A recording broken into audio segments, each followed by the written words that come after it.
So with Ace gone, we finally get that aceless intro, right? Right? They completely reworked it. They don't. They didn't? What? Well, you know what that means. I guess I'll do it myself. Well, I did. But Toei copyright strike the mess out of that video before it could even go live. But it's live on my Twitter, so if anyone actually wants to check it out, the link's gonna be down below. Also, I noticed that people don't even check the descriptions that often, or else, yeah, that's why I don't do timestamps anymore.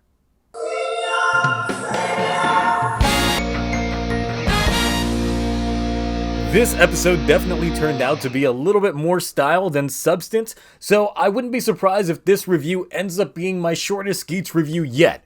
So, in an unexpected turn of events, Ace is out the game, but it looks like not for long, when Ghirori continues just to get his jimmies rustled as Geats slides further into those cheeks. So let's see just how this week's episode plays out. Since the wishes remain until a certain person kicks the bucket, Ace, now having lost his memories, proceeds to live the life of first world problems. Photo shoots, auditions, appearances on variety shows. Speaking of, he's already got a dip.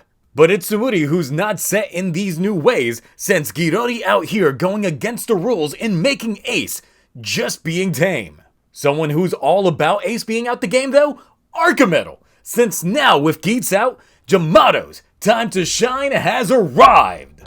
It looks like battleships are back on the menu, though this one stinks more than usual. Will the desires of these three aceless riders have what it takes to undo the scent? Transforming, they each land decent blows, but Azuma wants to sink that battleship. That new Yamato though, kinda sus, with that familiar tone. Nago and Tycoon take on the Yamato rider, but he's still sounding pretty familiar. Everything seems grim. It's almost like these guys suck without a certain fox boy.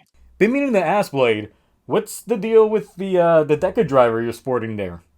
Don't worry about it. You ordered that new Vision driver yet, though? I did. Nice. Okay, so it appears that the game area has taken a hold of Ace's photo shoot. Ghirori, on the other hand, has faith that Buffa will be Geats' proper successor. More like Buffa is getting the suck pressure. Eating that laser beam, he's down, but not in the way he wishes. Let's get that fever going because Buffa is looking to get in that throat. But without even edging, he instantly gets the spit. Oh, here's just some guy.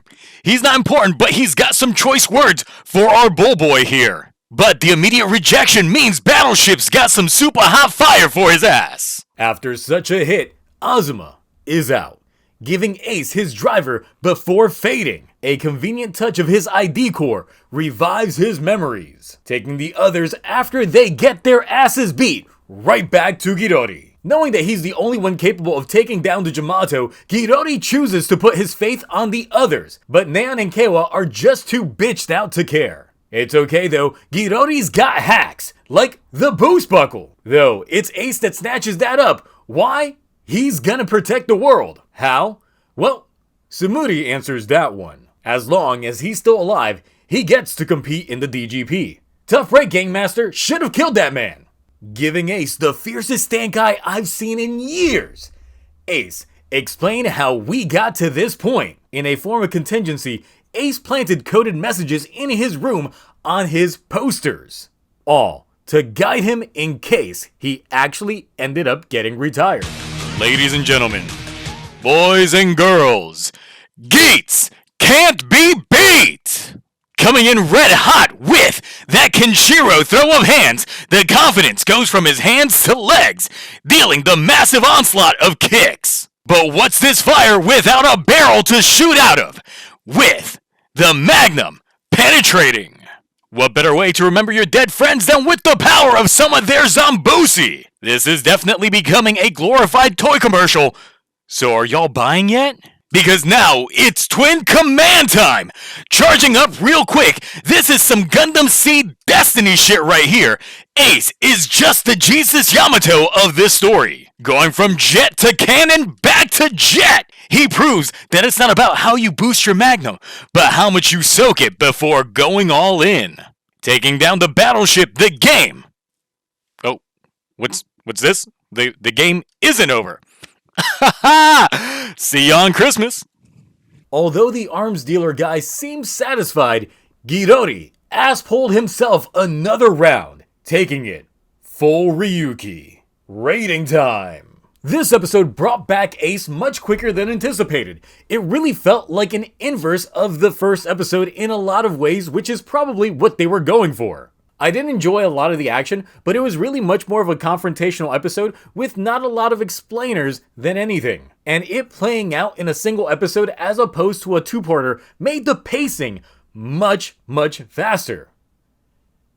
As such, this episode is going to be getting the Boost B. We boosting? We did get a tiny bit about sponsors in this episode, with Neon revealing that her father is indeed one of them. But the true meaning behind these sponsors has not yet been revealed. Same with Niram, who we see a bit of near the end of the episode, just enjoying how raw the action is. We continue to have these teases from Keiwa as regards to the Jamato having some sort of correlation to the retired players, with further confirmation coming from the short-lived Rook Jamato's interaction with Azuma. But overall, I'm not finding a lot to dissect here, with Ace laying the clues for himself to solve in case of the issues that played into a very short-lived Insomniac plot. This is really just Girori as Game Master getting desperate about the game, and is breaking the rules to keep things the way he likes, even if there's disagreements. But I feel that in the direction that he's going to end up being a very short-lived character, with sponsors or even his own staff turning against him. With Christmas on the way, I wouldn't be surprised if he's the one that's taking out at the end of it all. Further looking into the wishes of the others, there's still the slight chance that Ace could still die in order for him to come back via Keiwa's wish. But one that got me more thinking now is Azuma's. Sure, he's retired now, but at this rate, I can still see him returning after all. He is a main cast member. But looking at how his wish is structured, the way that it could possibly be fulfilled is possibly him becoming staff or even getting a vision driver of his own. So yeah, though it was an enjoyable ride for an episode, the substance was a little too short to really build off of. As now that Girori has gotten desperate, he's breaking more rules by making the writers all fight each other. Those who don't fight, don't survive. So let's see how this one does end up playing out. So what did you all think about this week's Geats? Ace being out for minutes and then coming back, Girori's desperate struggle, and Boost Buckle being relevant again. Anyway, that's it for me. Buff with those sheets for the next Geats, and I will see you all next time. Bye.